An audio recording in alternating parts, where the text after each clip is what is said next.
Now we get the solution. The solution, general solution, is psi is equal to a into e raised to the power iota kx plus b into e raised to the power minus iota kx.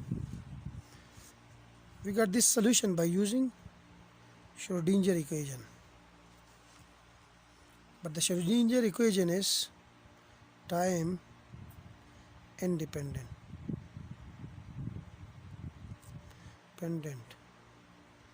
If we look at this solution is also time independent because it depends only on position. Now the time dependent solution, now we will move towards the time dependent solution. The time dependent solution can be determined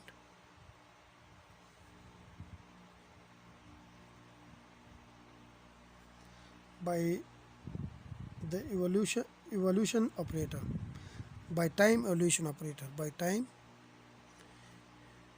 evolution operator. What it means, I will consider only this portion, both portions. Okay, we get this is psi is a function of x. Okay, so here we have psi is a function of both position and time, and we have a e raised to the power iota kx, and we multiply it by this time evolution operator, which is e raised to the power iota minus iota, e t over h bar. And similarly we have the second part, which is b e raised to the power minus iota kx, and we also multiply this part by this time evolution operator minus iota e t over h bar. So the time dependent solution of is now equals to a e raised to the power, we have iota k. Okay, but now yes, I will put this value e is equal to h bar square k square over 2m in this solution. So we have psi which is equal to a e raised to the power iota kx, and we have e raised to the power minus iota. Instead of e, I will replace this h bar square k square, so h bar square cancel with this, so we left with h bar, and we have k square, yes, over 2m, and we have t plus b e raised to the power minus iota kx, and we have e raised to the power minus iota h bar k square over 2m into t. If I can write it as like this, e raised to the power iota, they will be sum with each other, so I keep iota k outside.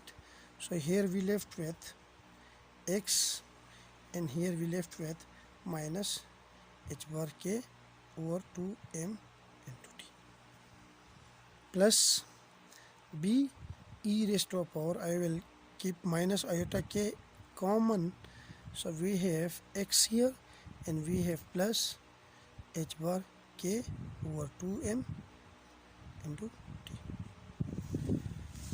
Now this solution or this factor tell us that the particle is always moving in the backward direction because we have minus x, and this factor tell us that the particle is moving in the forward direction. So the particle can either move in forward direction or it can move in backward direction without any boundaries or without any force or without any potential. So this is what we call it, time evolution of wave functions. Now we will come to the dispersion relation of free particle. Okay, let's come to the dispersion relation, like dispersion relation. As we know that We can define a dispersion relation as a functional relation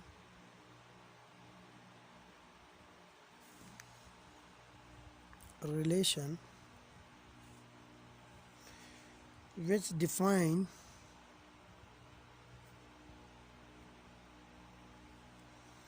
angular frequency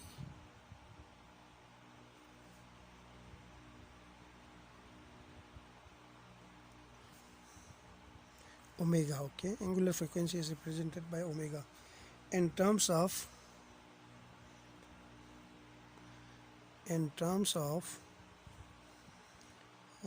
wave number. This k is also called wave number or wave vector. If we put a direction, then it's become a wave vector. If there is no direction as a magnitude, then it's called a wave number.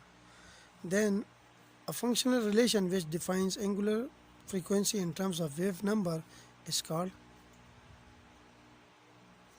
dispersion relation, which you already did in your solid state 1 course.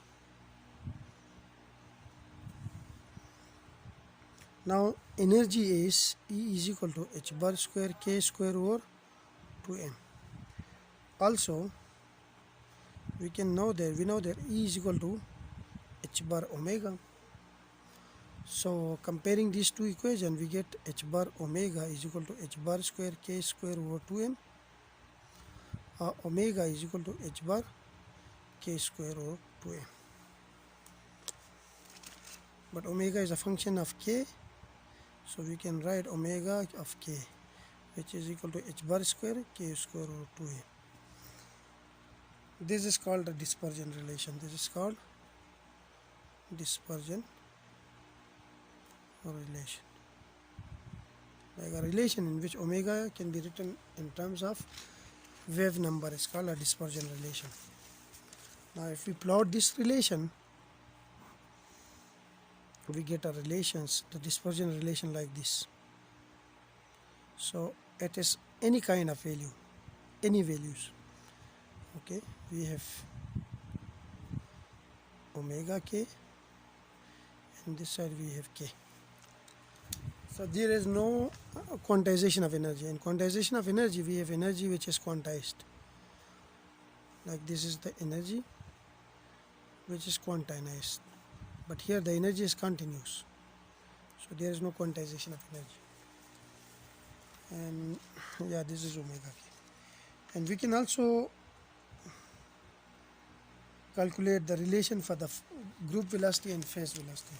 As we know that phase velocity is represented by Vph, which is equal to omega over k. So omega is this h bar square k square over 2m. No, h bar, not h bar square, k square over 2m.